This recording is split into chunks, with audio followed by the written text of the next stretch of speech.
চালো কথা বলবে নাকি শুনতে ভালো হবে না? ভালো হবে, দারুণ হয়। সেইখানে যাওয়ার জন্য এই ভক্তি অদ্ভুত দিব্য ধাম। মাছটা ভক্তি করেছেন, কৃষ্ণকে রেখে দিয়ে ছুটে গেছে, ছুটে ছুটে যাচ্ছে, তখন তার স্তন থেকে দুগ্ধ পড়ে পড়ে যাচ্ছে। আর যে কৃষ্ণ কি করেছে, মাছ তো মাটিতে রেখে চলে গেল, তাতে তৃপ্তি হয় না, সে তাকে আরো দুগ্ধ পান করবে। আর খুব রেগে গেছে, তোমাকে শিক্ষা দেব, শাস্তি দিব, মা তোমাকে শাস্তি দিব।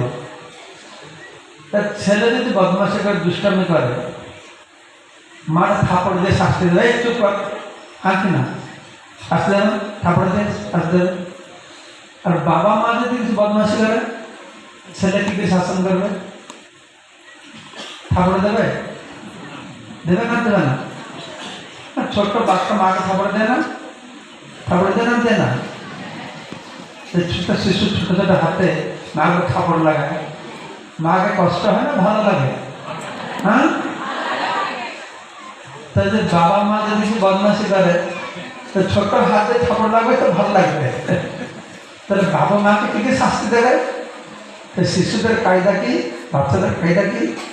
তো দুষ্টামি করবে, এটা ভাঙবে সেটা ভাঙবে, বাবা মাকে খেপাবে নাকি? তুমি বাড়িতে করে না বাচ্চারা? তো কৃষ্ণ কি করেছে, ঠিক আছে, আমার তো মাটিতে রেখে দিয়ে চলে গেছিস, তোমাকে একটা শিক্ষা দেব।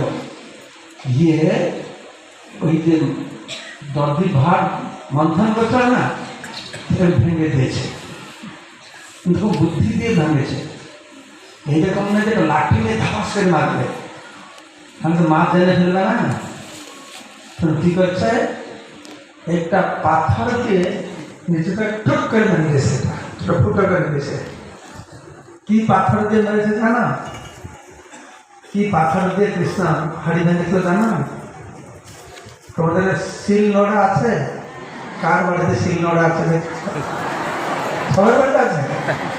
ও আমাদের সবাই গ্রাইন্ডারে শিখেছে ভাই, গ্রাইন্ডার আসার পরে শিল নোড়া সব মার্কেট থেকে আউট হয়ে গেছে, এখনো শিল নোড়া আছে, ঠিক আছে।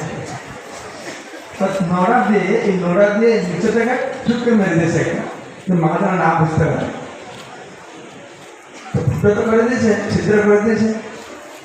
এখন দেখছে আর ছিদ্র দিয়ে তো দই মাখনগুলো সারা মেঝেতে পড়ে গেছে, ভয় পেয়ে গেছে। ছোট ছেলে তো বদমাশি করতে ভেঙে দিয়েছে, শত দইটি সব পড়ে গেছে, ভয় পেয়ে গেছে। দিয়ে কি করেছে, সেখান থেকে লুকিয়ে পালিয়ে গেছে।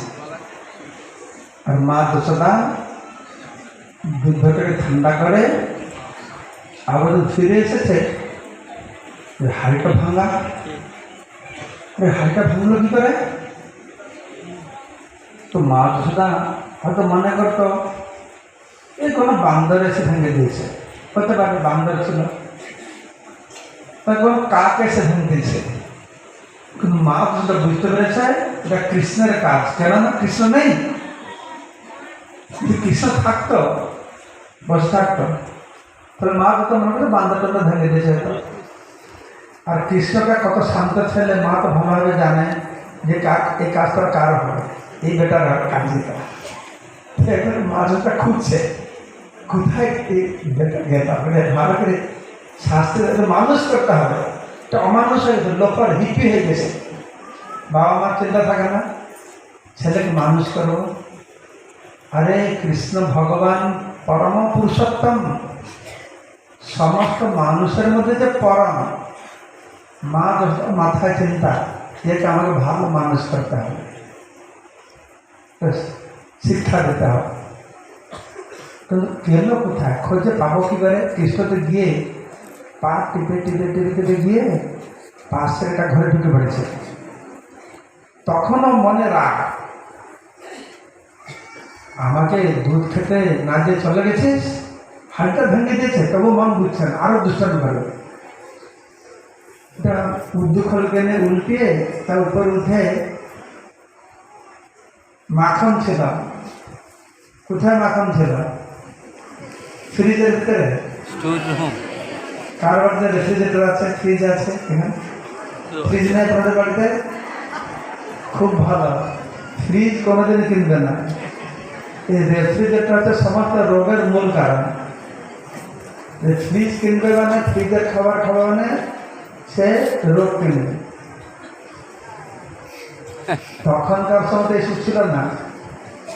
সে উৎসব অনুষ্ঠান হবে, পিঠাপানা হবে, সে শিকায় বেঁধে রেখে, কে বলে বাংলা কি বলে, শিকা, বাচ্চাদের উঠতে না পারে নাকি, তা আমরা লুকিয়ে লুকিয়ে খাবো, এই অভ্যাস ছিল। এখন তো সে সমস্যা নাই, বাচ্চারা ফ্রিজ কিনেই পিঠা পানা মিষ্টি সব মন ভরে খাচ্ছে। কিন্তু আমাদের ছোটবেলায় সেরকম ছিল না, এত অফুরন্ত কিছু ছিল না। তো শিকার করে দেখে দিয়েছে, ঈশ্বর কি করেছে, লাঠি নিয়ে এসেছে।